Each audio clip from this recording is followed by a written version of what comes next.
तीनों कानूनों पर स्टे लगा दिया गया है। कोर्ट ने तीनों कानूनों पर स्टे लगा दिया है और कमेटी गठित हो गई। कुछ नाम सुझाए गए हैं, उन नामों के आधार पर आगे प्रोसीडिंग होगी। आज माननीय सर्वोच्च न्यायालय ने तीनों कृषि कानूनों के खिलाफ, जिनके खिलाफ हमारी याचिकाएं थीं जो चल रही थी, उन तीनों कानूनों पर honourable supreme court of India ने स्टे लगा दिया गया है। कमेटी गठित हुई, उसके कमेटी गठित हुई होगी। उसमें कमेटी गठित में कुछ नाम सुझाए हमने भी, जैसे मार्कंडे काटजू, जस्टिस कुरियन जोसेफ, ये नाम सुझाए, हमने भी सुझाए, और भी नाम सुझाएगा, उन पर विचार करेगी और कमेटी गठित की जाएगी। आगे कमेटी गठित में हमने जो भारतीय किसान यूनियन और किसानों के जो विभिन्न संगठन हैं, 400 हैं या 500 हैं, उन सभी किसानों के संगठनों को उसमें कमेटी में मेंबर रखा जाए, सदस्य रखा जाए। वो कमेटी में अपनी बात रखें, अपने तथ्यों को रखें। ये पूरे देश के किसानों की फैथ और विश्वास का मामला है। बड़े वकील आज नहीं आए, उनको लेकर क्या कहेंगे? उसको भी लेकर के सीजीआई ने गुस्सा जाहिर किया। हाँ, उसके लिए जो वकील थे वो एक्चुअली यही था उसमें, क्योंकि वो रिप्रेजेंट कह रहे थे कि हम किसानों के रिप्रेजेंटेशन है, लेकिन वो थे नहीं, इसलिए वो आज नहीं आए हैं। लगता है क्या कि एक बड़ा झटका है इस पूरी हियरिंग में, क्योंकि जो तो देखिए बड़ी बात जो एपी सिंह किसान संगठनों का जो पक्ष जिन्होंने रखा आज कोर्ट के सामने, वो कह रहे थे, उन्होंने खुशी जाहिर की, एक तरह से इसे किसानों की जीत बताया। एपी सिंह ने साफ कहा कि जिस तरीके से अब इन तीनों कानूनों को फिलहाल रोक दिया गया, ये बहुत बड़ी जीत है, यही मांग थी।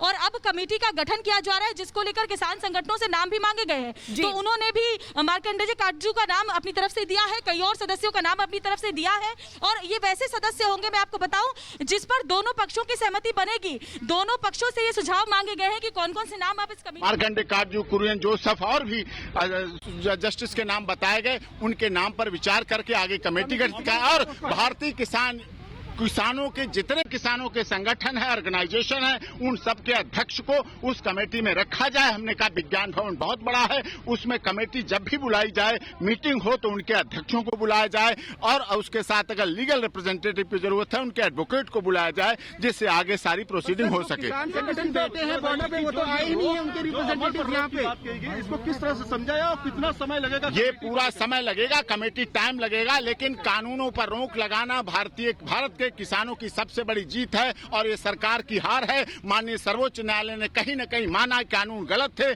किसान विरोधी थे, आर्बिट्रेटरी थे, अनकॉन्स्टिट्यूशनल थे, इसलिए इन कानूनों पर रोक लगा दी गई है। अब हम अपने क्लाइंट से बात करेंगे, किसानों के संगठनों से बात करेंगे, उनसे बात करेंगे। बात करने के बाद आगे हम प्रोसीडिंग देखेंगे। कमेटी बनती है, कमेटी में कौन कौन लोग होते हैं, कमेटी कैसे कैसे ट्रीट करती है। ये केवल दिल्ली के किसानों का नहीं मामला है। ये किसान किसी जाति, क्षेत्र, संप्रदाय और भाषा के नहीं है। ये किसान किसी पॉलिटिकल पार्टी के नहीं है। ये किसान गुवाहाटी से चौपाटी और कन्याकुमारी से तक के किसानों का ये मामला है और उनमें विश्वास की बहुत जरूरत है। हमने माननीय सर्वोच्च न्यायालय कहा कि आप सुप्रीम कोर्ट और किसान संगठन और भारत सरकार ये आपस में किसानों में विश्वास पैदा करे। जब विश्वास पैदा होगा तो आगे प्रोसीडिंग बहुत अच्छी होगी और बहुत 15 तारीख को जो मीटिंग होगी कि क्या नहीं, वो सरकार बताएगी। 15 तारीख को मीटिंग होती है, कमेटी के बारे में क्या करते हैं। सरकार के 8 बार की वार्ता हो चुकी, वो तो फेल रही। अब हमें नए सिरे से सुप्रीम कोर्ट पर हमने भरोसा जताया है देश के किसानों ने, और सुप्रीम कोर्ट ने भी उस भरोसे को कायम रखा है, किसानों के भरोसे को, और उस पर स्टे लगा दिया गया है, जिससे अब सरकार, जैसे मध्य प्रदेश में कहा गया था माननीय मुख्यमंत्री जी ने, हम इन कानूनों को लागू कर रहे हैं। भाजपा शासित राज्यों में ऐसी बात आई थी, लेकिन अब वो पूरी तरह से गलत है और कानूनों पर रोक रहेगी। और कानून जब तक ये लागू की बात ही नहीं है, अभी लागू होने का कोई विषय नहीं। आप ना सवाल पूछे, ये कानून रद्द भी होंगे क्योंकि कमेटी बनेगी और कमेटी में सारी चीजें सच्चाई के साथ रखी जाएंगी। जब बनेगी कमेटी, बनने के बाद जब सीधे सामने आएगी और फिर उसकी रिपोर्ट माननीय सर्वोच्च न्यायालय में आएगी। जब रिपोर्ट आएगी तो उस पर दूध का दूध, पानी का पानी हो जाएगा सब कुछ। कोई उन्होंने जगह शिफ्ट करने की बात सरकारों की है, लॉ एंड ऑर्डर मेंटेन करने की बात प्रशासन की है।